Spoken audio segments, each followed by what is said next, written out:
Passport তো আমার নাগরিক অধিকারের একটা অধিকার। আমি চোর না ডাকাত না কি সেটা ভিন্নভাবে পুলিশ আমার বিচার করবে, কিন্তু আমাকে যে জন্ম সনদ দিয়েছেন সেটাও কোনো পুলিশ ভেরিফিকেশন দিয়ে করেননি। আমাকে এনআইডি দিয়েছেন সেটাও কোনো পুলিশ ভেরিফিকেশনের জন্য অপেক্ষা করতে হয় না, নাগরিক হিসাবে পেয়েছি, এই দেশের নাগরিক। পাসপোর্টও এই দেশের নাগরিকের একটা পরিচয়পত্র, এখানে পুলিশ ভেরিফিকেশন কোনো লাগবে না। আমরা আইন করে দিয়েছি এখন থেকে পুলিশ ভেরিফিকেশন লাগবে না, নিয়ম আছে কিন্তু মহাভারত নাই।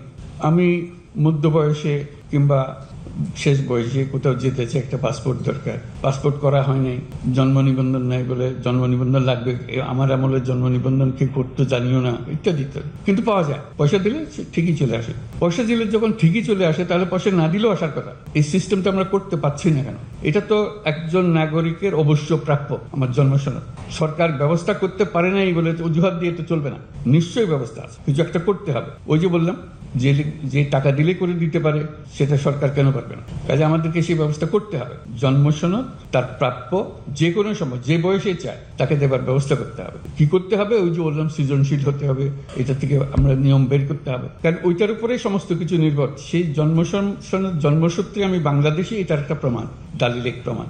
এই দলিল দিয়ে আমি ভবিষ্যতে যা কিছু করি।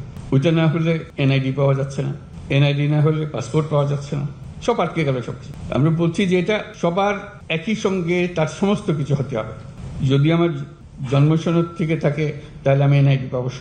এগুলো এখন অনলাইন পাওয়ার কথা, আমরা অনলাইন পাচ্ছি কিনা? পাসপোর্ট অনলাইন এখন, ই পাসপোর্ট হচ্ছে কিনা?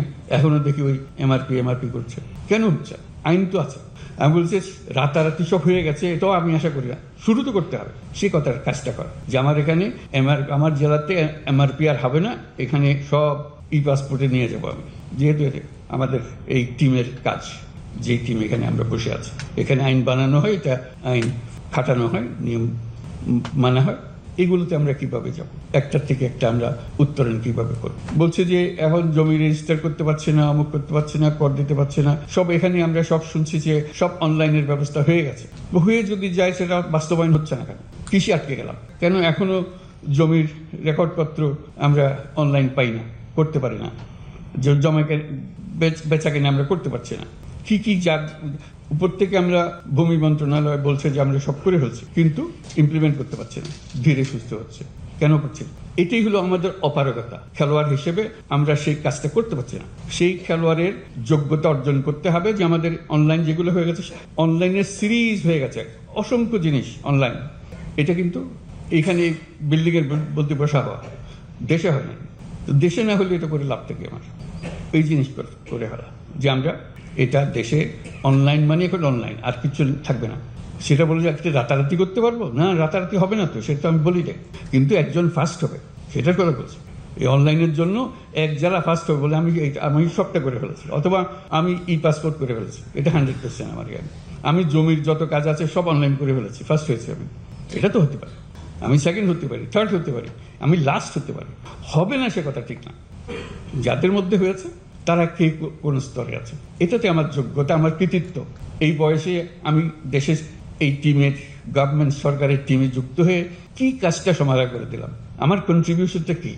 একটা হলো ঠিক আছে আমি করে ফেলেছি, তাদের বুঝ দেওয়া দরকার, বুঝ দিয়ে দিয়েছি, সেটা এক জিনিস। একটা হলো আমি কি করেছি বুঝ দেওয়ার বাইরে, যেটা আমার থেকে হোক, সে আমিটাকে আবিষ্কার করা, অর্জন করা, সেই জিনিসগুলো না, সেগুলো হলো চ্যালেঞ্জ, সেগুলো হলো আজকে সেই সুযোগ। এখানে কারো রক্তচক্ষুর কারণে, কারো ধমকের কারণে কোনো কাজ করার প্রয়োজন নাই। অন্তত এই সময়টুকুতে আমি নিজের মতো করে যেটা আইন, যেটা করার দরকার, দেশের জন্য যেটা করার দরকার, সেটা আমি করব।